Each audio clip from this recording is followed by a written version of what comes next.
El caso Alcácer. 13 de noviembre de 1992. En el pequeño pueblo de Alcácer, en Valencia, tres amigas adolescentes salen de casa rumbo a una discoteca, en el pueblo vecino de Picassent. Nunca llegaron. Lo que parecía una noche de diversión, se convirtió en uno de los crímenes más impactantes de la historia de España. Las tres jóvenes eran Míriam García, de 14 años, Toñi Gómez, también de 14, y Desiree Hernández, de 15. Eran amigas inseparables, estudiantes, alegres, con sueños y planes como cualquier adolescente. A las 8 de la tarde del viernes 13 de noviembre de 1992, salieron de casa de su amiga Esther, a quien acababan de visitar. Su intención era dirigirse a la discoteca Color, situada en las afueras del municipio colindante de Picassent, antes de su cierre a las 10. Previamente, Míriam había llamado a casa para ver si su padre las podía llevar, como era habitual, pero este había llegado del trabajo con fiebre y estaba en la cama. Esther, con gripe, decidió quedarse en casa. Para llegar hasta la discoteca desde Alcácer, había que recorrer una carretera que enlazaba los dos municipios, los cuales se encuentran separados entre sí unos 2 kilómetros. El último tramo era oscuro y no había viviendas junto a la carretera. Era habitual encontrar en los alrededores de Color a jóvenes de las poblaciones cercanas haciendo autostop. La búsqueda de las adolescentes fue intensa desde el día siguiente a su desaparición y no estuvo exenta de incidentes. El mismo día, después de las 10 de la noche, las familias de las muchachas esperaban su regreso a casa. Sin embargo, las chicas se habían ido con lo puesto y casi sin dinero. Este hecho descartaba la idea de una huida voluntaria y empezaba a alimentar la teoría de un rapto. Aunque la ausencia de pistas era desalentadora, los investigadores recibieron numerosos testimonios de personas que creyeron haber visto a las niñas en diferentes puntos de España ese fin de semana. Los testimonios más verosímiles fueron aquellos que describían el posible recorrido de las niñas desde Alcácer en dirección a la discoteca Color. Así, una pareja de jóvenes declaró haber acercado con su coche a las tres niñas desde la salida de Alcácer, donde hacían autostop, hasta la gasolinera situada en la entrada de Picassent. En Picassent, un chico de Alcácer que regresaba de Color dijo haberlas visto mientras caminaban en dirección a la discoteca. Por último, una señora de Picassent manifestó haber visto desde el balcón de su casa cómo las tres niñas hacían autostop debajo de su casa. La mujer aseguraba que un pequeño coche blanco, ocupado por 4 personas, paró a la derecha de la calzada y vio cómo las tres niñas se subieron en él. Las fuerzas de seguridad centraron sus primeras investigaciones en amigos de las menores, clientes habituales de la discoteca y sus dueños, llegando a la conclusión de que las adolescentes no habían llegado al local en ningún caso. También se indagó entre los reclusos de la prisión de Picassent, puestos en libertad durante aquellos días. Además, se investigó a los delincuentes sexuales de la zona. Durante 2 semanas, fueron tras la pista de un hombre que satisfacía sus deseos sexuales en un descampado con muñecas grandes que compraba de una tienda. Durante semanas, sus familias y vecinos las buscaron sin descanso. El caso apareció en todas las noticias. España entera seguía cada pista, cada rumor. Incluso se extendió su búsqueda fuera de España y se pusieron a corriente a los servicios de Interpol.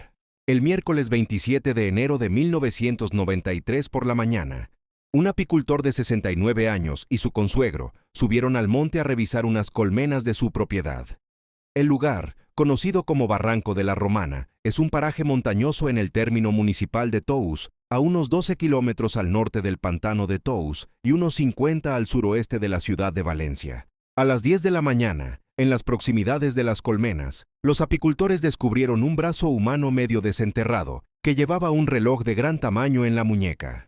En un primer momento, el tamaño del reloj en el brazo del cadáver hizo pensar al equipo que iban a desenterrar a un hombre. Sin embargo, al excavar se descubrieron otros 2 cuerpos, los 3 de mujeres, en avanzado estado de descomposición. Los cadáveres se hallaban envueltos en una alfombra grande y nueva, en el interior de una fosa de grandes dimensiones que había sido excavada a propósito. Los cuerpos estaban maniatados y apilados uno encima del otro, sin tocarse entre sí. 2 de ellos presentaban la cabeza separada del resto del cuerpo. A pesar del deterioro de los cadáveres y sus prendas de vestir, los colores y los tejidos eran muy difíciles de identificar. Los expertos ya apuntaron que podría tratarse de las 3 niñas.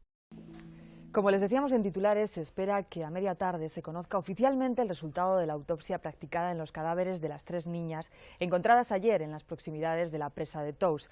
Además de los cuerpos, en los alrededores de la fosa se hallaron objetos de diversa índole, como un cartucho sin percutir, un videojuego y un repelente para mosquitos Autan. Sin embargo, la pista más relevante fueron unos trozos de papel que se encontraron junto a unos matorrales. Tras su reconstrucción, resultó ser un volante del Hospital La Fe de Valencia, a nombre de un tal Enrique Anglés Martins, que había sido atendido de sífilis unos meses atrás. Este volante fue clave para la identificación de los primeros sospechosos. Las fuerzas de seguridad han comenzado los trabajos de investigación para esclarecer las circunstancias en las que murieron las niñas. Siguiendo esta pista, la Guardia Civil se presentó ese mismo día en el domicilio de la familia Anglés en Catarroja. En ese momento, Antonio Anglés, hermano de Enrique y delincuente habitual, se dio a la fuga al llegar los agentes, saltando por la ventana de una de las habitaciones y escapando por los tejados. Poco después se comprobó que pese a figurar a su nombre, el volante no vinculaba a Enrique con los hechos. Enrique, que presentaba una discapacidad intelectual, fue puesto en libertad esa misma noche, mientras continuaba la búsqueda del prófugo Antonio Anglés. Durante el registro llegaron otros hermanos, Mauricio y Ricardo, acompañados de un amigo, Miguel Ricard, alias El Rubio. Ricard reconoció haber estado en una caseta abandonada, situada en el paraje montañoso del Barranco de la Romana, en compañía de Antonio Anglés y de las 3 jóvenes desaparecidas. Explicó cómo recogieron a las jóvenes en su Opel Corsa en Picassent, cuando hacían autoestop hacia la discoteca Color, y cómo las trasladaron hasta la caseta de la Romana. Allí fueron atadas a un poste de madera. Según su testimonio, Anglés las fue desatando sucesivamente para sobrepasarse con ellas, mientras él colaboraba sujetándoles los tobillos. Cuando se cansaron, ambos abandonaron la caseta para ir a un bar de Catadau, donde compraron bocadillos y agua, antes de regresar al lugar. Finalmente, de madrugada, trasladaron a las chicas hasta una fosa que ya había sido excavada previamente. Allí se produjeron nuevas agresiones y mutilaciones, antes de que Anglés las eliminaron de varios disparos en la cabeza. Durante el juicio oral celebrado entre mayo y julio de 1997, ante la Audiencia Provincial de Valencia, Miguel Ricard negó categóricamente su participación en los crímenes de Alcácer. Aseguró que todas sus confesiones anteriores habían sido obtenidas bajo torturas y amenazas por parte de la Guardia Civil. De acuerdo con el informe, los cabellos y los fluidos corporales correspondían a Mauricio Anglés, Roberto Anglés y a uno de los hermanos Anglés que no era ni Mauricio ni Roberto. Por eliminación, era de Antonio Anglés. En el interior del coche de Miguel Ricard, usado para raptar a las niñas, se halló un único pelo cuyo ADN también fue analizado. Resultó ser del propio Ricard. Ricard fue juzgado y condenado a 170 años de prisión, aunque salió en libertad en 2013 tras cumplir 21 años, por la legislación vigente en ese momento. Anglés, sin embargo, logró escapar y hasta hoy sigue prófugo. El caso Alcácer marcó un antes y un después. Durante meses, los medios cubrieron cada detalle, a veces sin límites éticos. También hay una teoría alternativa a la oficial. En la teoría alternativa desarrollada por Fernando García y Juan Ignacio Blanco, Antonio Anglés y Miguel Ricard eran unos delincuentes comunes que seguían las órdenes de una banda organizada de asesinos. Ricard solo se habría encargado de enterrar los cadáveres de las niñas, a las que se les habría dado muerte en otro lugar no determinado, mientras que Anglés habría sido asesinado y enterrado para evitar que delatase a los verdaderos culpables.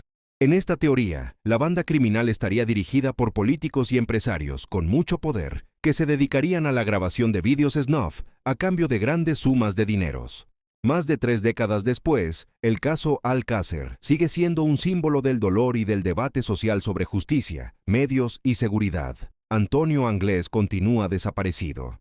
Y para muchos, la historia sigue teniendo sombras sin resolver. Lo único cierto es que 3 adolescentes inocentes perdieron su vida en circunstancias que nadie debería sufrir. ¿Crees que se hizo justicia en el caso Alcácer? Déjame tu opinión en los comentarios.